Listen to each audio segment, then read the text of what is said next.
నమస్కారం, నేను గాయత్రి. ముందుగా ప్రేక్షకులందరికీ శ్రీ క్రోధినామ సంవత్సర ఉగాది శుభాకాంక్షలు. ఈరోజు ఉగాది యొక్క ప్రత్యేకత గురించి, అలాగే ఉగాది రోజు మనం ఏ నియమాలు పాటించాలి, అలాగే ఉగాది రోజు అందరూ ఎదురు చూసే నవనాయిక గురించి కూడా ఏ రాసుల వారికి ఎలా ఉండబోతోంది అనే దాని గురించి కూడా మనం ఈరోజు తెలుసుకునే ప్రయత్నం చేద్దాం. సో ఈరోజు మనతో పాటు స్టూడియోలో అందుబాటులో ఉన్నారు రాష్ట్ర ప్రభుత్వ ఉగాది పురస్కార గ్రహీత, జ్ఞానాక్షర సరస్వతి, దైవజ్ఞ విశారద, వాస్తుభూషణ బిరుదాంకితులు, కోటి రుద్రాక్ష యాగకర్త బ్రహ్మశ్రీ నాగమల్లేశ్వరి సిద్ధాంతి గారు. సో సిద్ధాంతి గారిని అడిగి మరిన్ని విషయాలు తెలుసుకునే ప్రయత్నం చేద్దాం. నమస్తే గురువుగారు. నమస్కారం అండి. శ్రీ క్రోధినామ సంవత్సర శుభాకాంక్షలు ప్రజలందరికీ తెలియజేస్తూ, గజాననం పార్వతీ ప్రియనందనం మోదక ప్రియం గరికమాళా శోభితం నమామి గణేశ్వరం పాదపంకజం. భక్తులందరికీ ప్రజలందరికీ కూడా శ్రీ క్రోధినామ సంవత్సర శుభాకాంక్షలు తెలియజేస్తూ, శుభాశిష్యులందరికీ తెలియజేస్తూ, ఇప్పుడు ఈ యొక్క ఉగాది అనేటువంటి విషయంలో ఈ క్రోధినామ సంవత్సరం ఈ యొక్క ఉగాది రోజున మనం పంచాంగ శ్రవణం ఎందుకు చేయాలి, ఈ పంచాంగం అంటే ఏమిటి, ఈ నవనాయక ఫలాలు, రాజ్యాంగ ఫలం ఎలా ఉంటుంది, ఇవన్నీ చక్కగా మనం విశదీకరించి మనం తెలుసుకుందాం. క్రోధినామ సంవత్సరంలో శుభాశిష్యులందరికీ మరొకసారి తెలియజేస్తూ, క్రోధి అనగా అధికమైన కోపమకల సంపన్నులు అనే అర్థం వస్తుంది. అంటే ఉగ్ర నరసింహుని బోలు రోషించు సర్వజీవజల పౌరులున్ క్రోధ రోధ విరోధంబు శాంతింపచేయు ఈ క్రోధివత్సరంభున్. అంటే ఈ క్రోధినామ సంవత్సరంలో సూర్యభగవానుడు తన యొక్క రథం మీద తిరుగుతూ భక్తులందరినీ కూడా పరిపాలిస్తూ ఉంటాడు. ఈ యొక్క విశేషంలో గత సంవత్సరము మనం చేసుకున్నటువంటి పాపాలన్నీ కూడా నివృత్తి చేసి సర్వ దుఃఖముల నుండి విముక్తిని పొంది ఈ సంవత్సరము శుభంగా, ఆనందంగా, యోగంగా ఉండాలి అనేదే ఈ యొక్క క్రోధినామ సంవత్సరం యొక్క శుభ ఫలితాలు. అయితే ఇక్కడ క్రోధినామ సంవత్సరంలో బ్రహ్మదేవుడు తన యొక్క సృష్టినంతటినీ కూడా పూర్తి చేసి మరి యొక్క సృష్టిని, కొత్త సృష్టిని ప్రారంభం చేస్తాడు. చైత్రశుద్ధ పాడ్యమి మంగళవారం రోజున బ్రహ్మదేవుడు కొత్త సృష్టి ప్రారంభం చేస్తాడు. అందుచేత ఎవరైనా ఏదైనా ఇదే రోజున మనం కొత్త పని ప్రారంభం చేసినట్లయితే ఆ సంవత్సరం అంతా కూడా ప్రతి పని దిగ్విజయంగా సాగుతుంది సుమ అని చెప్పడానికి అర్థం. అదేవిధంగా బ్రహ్మదేవుడు తన యొక్క విశేషాన్ని ప్రతి ఒక్క జాతకుని యొక్క విశేషంగా ఆయన యొక్క లలాటం మీద, వాళ్ళ యొక్క లలాటం మీద వ్రాస్తూ ఉంటాడు. ఏదైనా ఒక ఉగాది రోజున దేవాలయానికి వెళ్ళి అక్కడ స్వామివారి దివ్య దర్శనం చేసుకున్నట్లయితే ఆ సంవత్సరం అంతా కూడా దైవకృప మనందరికీ కూడా లభింపజేస్తుంది. అదే క్రోధినామ సంవత్సరం యొక్క విశేషము. ఇక్కడ క్రోధినామ సంవత్సరం అంటే మనం ఉగాది రోజున ఎప్పుడైతే జాతకం, తిథి, వార, నక్షత్రం, యోగం ఈ యొక్క పంచాంగం గురించి ఎప్పుడైతే మనం తెలుసుకున్నామో మనకి అష్టైశ్వర్యాలు కూడా లభింపజేస్తాయి. తిథివారం చ నక్షత్రం యోగచ్చ కరణం స్తదా ఏతే పంచ శుభాయుత్ర పంచాంగం శుద్ధిమద్భవేతు. అంటే తిథి, వారము, నక్షత్రము, యోగము, కరణము, ఈ 5 అంగాలు కలిపి పంచాంగము అంటారు. ఈ 5 అంగాలకి ఒక్కొక్క దేవత అధిపతిగా, పైగా ఈ 5 అంగాలు కాకుండా వీళ్ళందరికీ ఒక ప్రధానమూర్తిగా బ్రహ్మదేవుడు ప్లస్ 6, 5 + 6, ఈ 6గురికి కూడా ఉగాది రోజున చక్కటి నివేదన సమర్పిస్తూ ఉంటారు. అది ఏమిటయ్యా అంటే షడ్భద్రము. షడ్భద్రము అనగా 6 రుచులతో కూడుకున్నటువంటి ద్రవ్యము అని అర్థం. అది స్వామివారికి నివేదన చేసి అందరూ కూడా స్వీకరిస్తారు. అయితే ఈ ఉగాది రోజున మనం ఎప్పుడైతే ఈ యొక్క ప్రసాదాన్ని స్వీకరించాము అంటే ఈ షడ్భద్రం అనగా వేప పువ్వు, కొత్త చింతపండు, ఆవు నెయ్యి, చెరకు రసము, ఉసిరిక రసము, చెరకు మొదలగు దినుసులన్నీ కూడా, మామిడి పిందులు, ఈ 6 కలిపి ఒక కొత్త రుచిని అక్కడ పెంపొందిస్తుందట. అంటే దానికి అర్థం ఏమిటంటే పొడమినందు ఉద్భవించు వలపు పులుపు తెలుపు మామిడి పిందెల రుచులన్. అంటే ఇందులో మామిడి పిందెలు వేస్తూ ఉంటారు ఈ షడ్భద్రంలో. అది ఎప్పుడైతే అందులో సమ్మేళనం జరిగిందో, అది యొక్క ప్రసాదం ఎప్పుడైతే మనం స్వీకరించామో ఆ యొక్క ధనము, ఆ కొత్త ధనం మనకి ఒక స్నేహభావాన్ని పెంపొందిస్తుంది. పుష్పంబు నేల తెల్పు చేదు జ్ఞాపకంబుల్. అంటే భూమిలోంచి ఉద్భవించిన వృక్షము వేప వృక్షము, దాని నుంచి పుట్టినటువంటి చక్కటి పుష్పాలు తెల్లగా ఉంటుంది. ఆ పుష్పం ఎప్పుడైతే మనం అందులో సమ్మేళనం జరిగిందో, ఆ గత సంవత్సరంలో మనం అనుభవించినటువంటి చేదు జ్ఞాపకాలన్నీ కూడా ఈ సంవత్సరం కూడా గుర్తు తెచ్చుకుంటూ ఈ సంవత్సరం బంగారు బాట ఏర్పాటు చేసుకోవటానికి అవకాశం వస్తుంది. పొడమి పదంబు తెల్పు లవణ పులుపు కారంబుల్. అంటే ఈ భూమి గర్భంలోంచి ఉద్భవించిన కొన్ని వృక్షాలు, దాని పరంగా వచ్చినట్టు ఫలాలు, సముద్ర గర్భంలోంచి ఉద్భవించినటువంటి లవణము, ఇవన్నీ కలిపి ఒక సమ్మేళనం చేస్తారు. పుష్య చైత్ర వసంతంబుల్. పుష్యమాసంలో చూడండి, చంద్రుడు పౌర్ణమి రోజున ఎంత వీక్షణ ఇస్తాడు, ఎంత ఆనందాన్ని కలిగిస్తాడో, ఈ యొక్క చైత్ర వసంతంలో కూడా ఈ ఉగాది రోజున సూర్యభగవానుడు మనకు అంత ఆనందాన్ని సమకూరుస్తూ ఉంటాడు. అందుచేతే ఉగాది రోజున ఈ వేప పువ్వుతో కూడుకున్నటువంటి పుష్ప సమ్మేళనం మిశ్రమాన్ని మనం స్వీకరిస్తూ ఉంటాం. తిదివారం చ నక్షత్రం. ఇక మనందరికీ చప్పున అనిపిస్తూ ఉంటుంది, ఈ తిది మనం తెలుసుకోవడం వల్ల మనకు అష్టైశ్వర్యాలు ఎలా కలుగుతాయి అని మనకు చప్పున అనిపిస్తూ ఉంటుంది.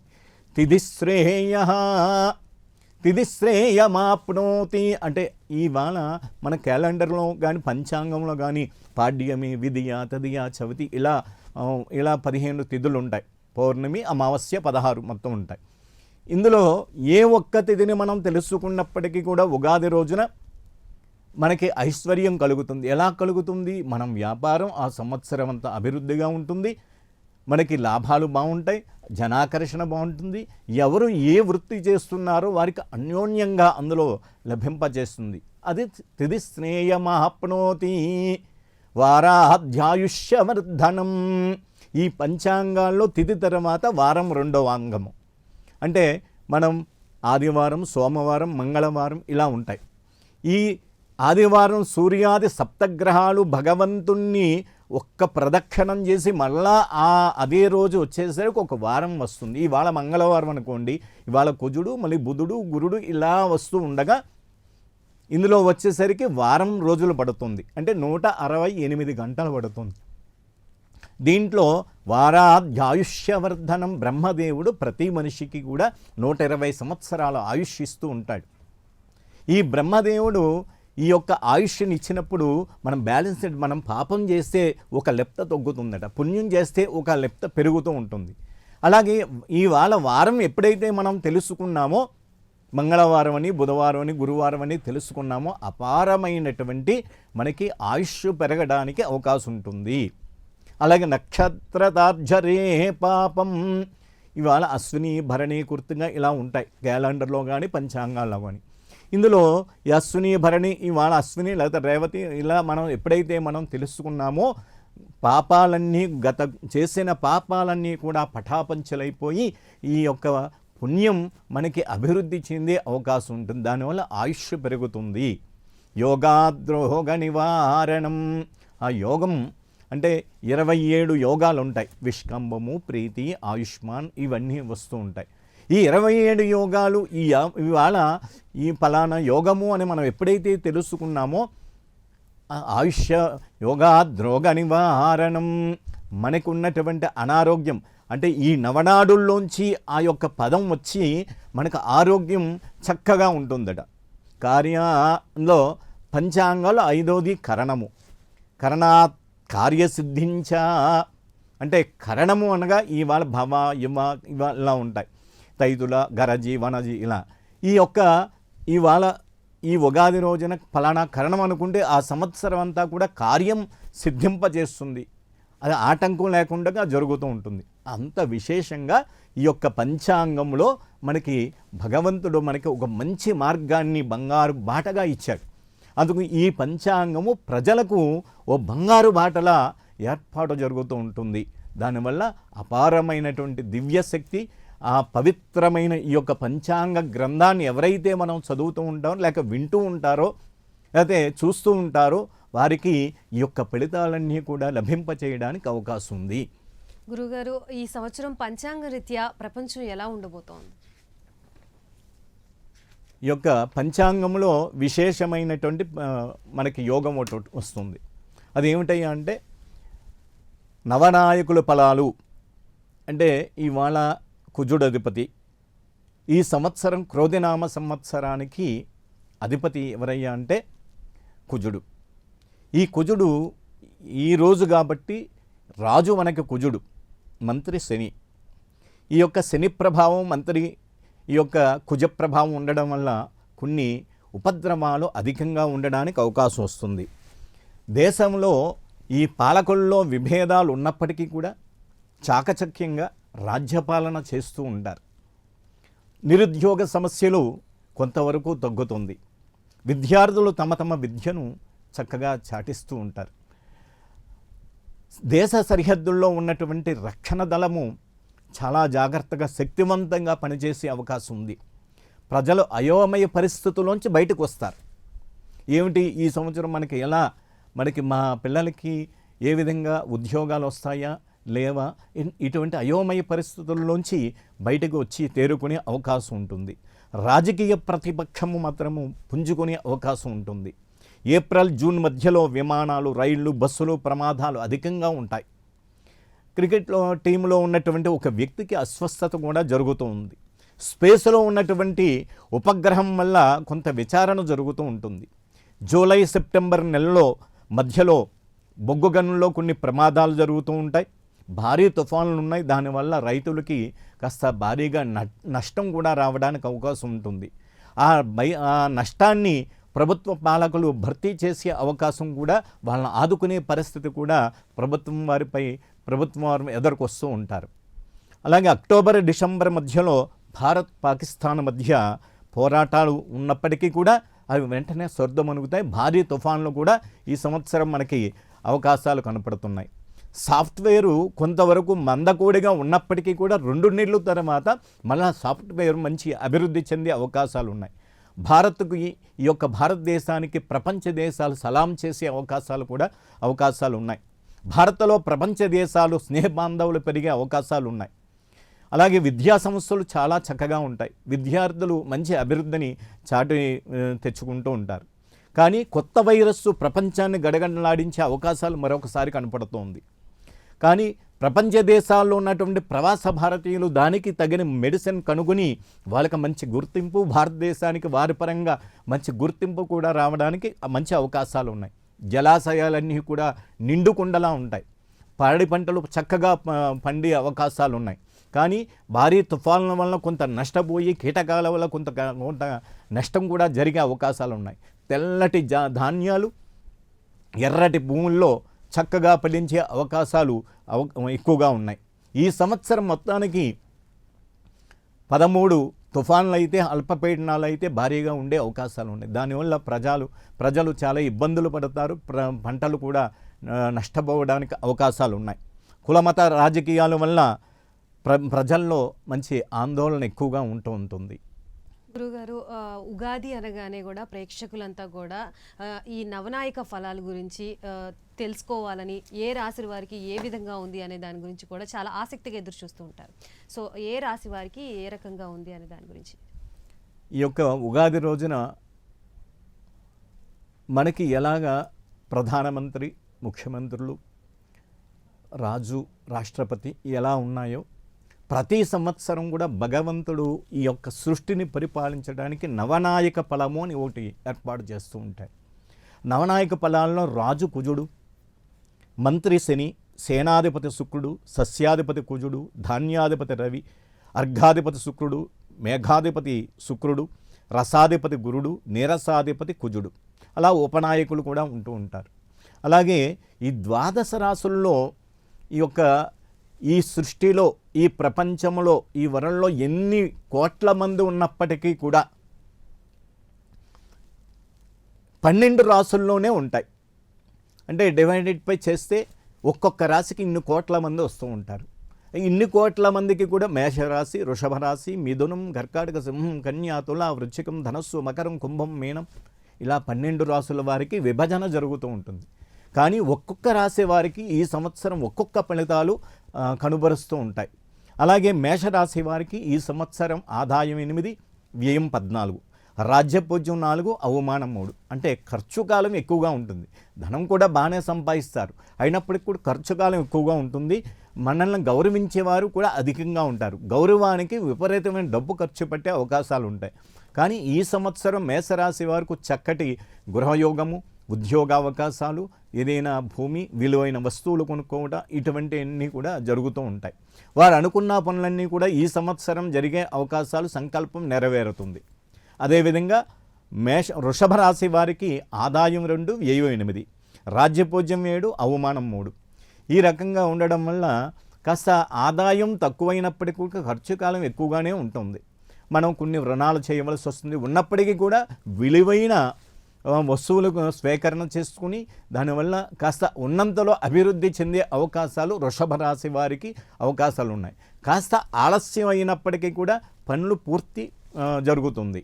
కానీ సంతానం లేనటువంటి వారికి సంతాన యోగం కూడా ఈ సంవత్సరం లభించే అవకాశం ఉంది. వివాహం కానిటువంటి వారికి వివాహం జరుగుతుంది. వృషభ రాశి వారికి ఉద్యోగం లేనటువంటి వారికి ఉద్యోగం కూడా చేసే అవకాశాలు ఉన్నాయి.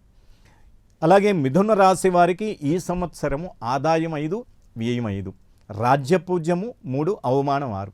అంటే మనకి ఎక్కువగా అవమానపరిచేవారు ఎక్కువగా ఉంటారు. ఆదాయ వ్యయాలు సమానంగానే ఉంటాయి.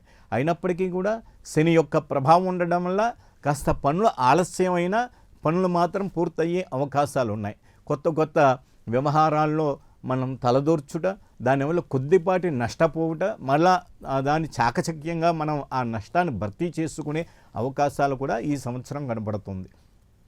అదేవిధంగా కర్కాటక రాశి వారికి ఆదాయం 14, వ్యయం 2, రాజ్యపూజ్యము 6, అవమానం 6. గౌరవ మర్యాదలు సమానంగానే ఉంటాయి. ఆదాయం విషయంలో బాగుంటుంది. అయినా అష్టమ శని ఉండడం వల్ల కాస్త అనారోగ్యాలకి కొంత డబ్బు ఖర్చు అయ్యే అవకాశాలు ఉన్నాయి. ప్రతి పని కూడా 8 రకాలుగా కష్టపడితే కానీ పని పూర్తవదు, వాయిదాలు పడుతూ ఉంటాయి. కోర్టు కేసులు వగైరా ఇటువంటివన్నీ కూడా వస్తూ ఉంటాయి. బయట పబ్లిక్ వేలో అంతంత మాత్రంగానే ఉంటుంది. కాస్త ఇబ్బంది పడే అవకాశాలు కర్కాటక రాశి వారికి ఉంది. అందుచేత ఈ సంవత్సరం తగిన శాంతులు ఇవి చేసుకుంటే అది మనం చెప్పుకుందాం. దాని యొక్క ఫలితం అంతా కూడా మనకు లభింపజేస్తుంది. అదేవిధంగా ద్వాదశ రాశుల్లో సింహరాశి వారికి ఆదాయం 2, వ్యయం 14, రాజ్యపూజ్యం 2, అవమానం 2. అంటే గౌరవ మర్యాదలు తక్కువగానే ఉన్నాయి, అవమానాలు తక్కువగానే ఉన్నాయి. కానీ ఆదాయం విషయంలో కాస్త తక్కువ ఉంది, ఖర్చు కాలం ఎక్కువగా ఉంది. అయితే శని ప్రభావం వల్ల కుటుంబంలో కలహాలు, అన్నదమ్ముల మధ్య విభేదాలు, ఇంట్లో భార్యాభర్తల మధ్య విభేదాలు, బయట పబ్లిక్లో చిన్న విషయాల్లో మనం మాట దురుసు వల్ల కొన్ని ఇబ్బందులు పడే అవకాశాలు కూడా నడుస్తూ ఉంది. అలాగే ఈ సంవత్సరం కన్యారాశి వారికి ఆదాయం 5, వ్యయం 5, రాజ్యపూజ్యం 5, అవమానం 2. అయితే ఆదాయాలు బాగున్నాయి, రాజ్యపూజ్యం కూడా బాగుంది కన్యారాశి వారికి. అయినప్పటికీ కూడా రాహుకేతువుల యొక్క ప్రభావం అధికంగా చూపడం వల్ల ఏదైతే మనం పని చేస్తున్నామో అది మానేసి కొత్త దాంట్లో మనం తలదూర్చే అవకాశం ఉంది. అది కూడా నష్టపోయే అవకాశాలు కూడా కనపడుతున్నాయి. అందుచేత కాస్త జాగ్రత్తగా ఉండి ముందడుగు వేసుకునేటప్పుడు కాస్త పెద్దవాళ్ళతో ఆలోచించి చేసుకుంటాం మంచిది. అదేవిధంగా తులారాశి వారికి ఈ సంవత్సరము ఆదాయం 2, వ్యయం 8, రాజ్యపూజ్యం 1, అవమానం 5, అయితే తులారాశి వారికి ఈ సంవత్సరం కొంతవరకు బాగుంటుంది. అయినప్పటికీ కూడా గురుబలం కాస్త తక్కువగా ఉంది కాబట్టి అధికంగా ఖర్చులు చేస్తారు. ఒక 100 రూపాయలు ఖర్చు అయ్యేది 1000 రూపాయలకి ఖర్చుకు వెళ్ళే అవకాశాలు ఉన్నాయి. కాస్త రుణాలు కూడా పెరిగే అవకాశాలు కూడా కనపడుతున్నాయి. మనం ఆదాయం విషయాల్లో కాస్త మందగౌడిగా నడుస్తూ ఉంటుంది. కాస్త జాగ్రత్తగా ఉండే సమయం. ప్రతిరోజు కూడా వినాయకుడి గుడికి వెళ్ళి మనం స్వామివారి దర్శనం చేసుకోవడం వల్ల గురుబలం కూడా పెరుగుతుంది. మనకు ఆదాయం విషయాల్లో అంత అనుకూలంగా ఉంటుంది. అలాగే వృశ్చిక రాశి వారికి ఈ సంవత్సరం ఆదాయం 8, వ్యయం 14, రాజ్యపూజ్యం 4, అవమానం 5. అయితే వృశ్చిక రాశి వారికి కూడా ఆదాయం బాగానే ఉంటుంది, ఖర్చు కూడా అధికంగానే ఉంటుంది. అయినప్పటికీ కూడా స్థిర ఏర్పాట్లు చేసుకునే అవకాశం ఉంది. స్థిర సంపద ఏర్పాట్లు చేసుకుంటారు. బంగారము, భూమి, వాహనాలు ఇవన్నీ కూడా కొనుగోలు చేసుకునే అవకాశాలు ఉన్నాయి. ప్రతి విషయానికి కూడా మంచి అభివృద్ధి చెందే ఒక ప్రయత్నాలు చేస్తారు. అవి సక్సెస్ఫుల్ అవే అవకాశాలు కూడా కనపడుతున్నాయి. అదేవిధంగా ధనుస్సు రాశి వారికి ఈ సంవత్సరం ఆదాయం 14, ఆదాయం 11, వ్యయం 5, రాజ్యపూజ్యం 5, రాజ్యపూజ్యం 7, అవమానం 5. అంటే ఆదాయం విషయాల్లో చక్కగా ఉంది, ఖర్చు విషయాల్లో కాస్త ఇదిగా ఉంది. అయితే అర్ధాష్టమ శని ఎదర కనపడుతుంది మనకి. అంటే నెక్స్ట్ ఇయర్ అర్ధాష్టమ శని వస్తుంది. రాహుకేతువులు అర్ధాష్టమంలో రాజ్యంలో ఉండడం వల్ల ఏదైతే మనం పని చేస్తున్నామో అది అభివృద్ధి తక్కువగా ఉంటుంది. కుటుంబంలో కలహాలు పెరిగే అవకాశాలు ఉన్నాయి. అధిక ఖర్చులు కుటుంబంలోకి ఎదురు అయ్యే అవకాశాలు కనపడుతున్నాయి. కొత్త ప్రయత్నాల వల్ల కాస్త ధన నష్టం కూడా కనపడుతూ ఉంటుంది. మనం ఏది చేసినప్పటికీ కూడా ఏదో అంతంత మాత్రంగానే ఉంటుందా అని అనిపిస్తూ ఉంటుంది. దానికి తగిన రాహుకేతువుల యొక్క జపాలు, హోమాలు చేసుకోవడం వల్ల చక్కగా అభివృద్ధి చెందే అవకాశం ఉంది. అదేవిధంగా మకర రాశి వారికి ఆదాయం 14, వ్యయం 14, రాజ్యపూజ్యం 3, అవమానం 1. అవమానం చాలా తక్కువగా ఉంది, ఆదాయాలు బాగున్నాయి. అయినప్పటికీ కూడా ధనస్థానంలో శని యొక్క ప్రభావం ఉండడం వల్ల తప్పనిసరిగా ఈ సంవత్సరం భూమి, గృహము, వాహనములు ఇవన్నీ కూడా జరుగుతాయి. తర్వాత ఉద్యోగ ప్రయత్నాలు ఫలిస్తాయి. మీరు ఏదైనా శుభకార్యం ఇంట్లో తలబడితే శుభకార్యం చక్కగా పూర్తవడానికి మంచి అవకాశాలు కనబడుతున్నాయి. అదేవిధంగా మకర రాశి తర్వాత కుంభరాశి వారికి ఈ సంవత్సరం ఆదాయం 14, వ్యయం 14, రాజ్యపూజ్యం 6, అవమానం 1. అవమానం బాగా తక్కువగా ఉంది. అయితే రోగస్థానంలో శని, రోగంలో జన్మస్థానంలో శని ఉండడం వల్ల దాన్ని ఏలినాటి శని అంటారు. రోగాలు అధికంగాను, ప్రయాణాలు చేసే విషయాల్లో కాస్త జాగ్రత్తగా ఉండాలి. ఇతర విషయాల్లో తలదూర్చకూడదు.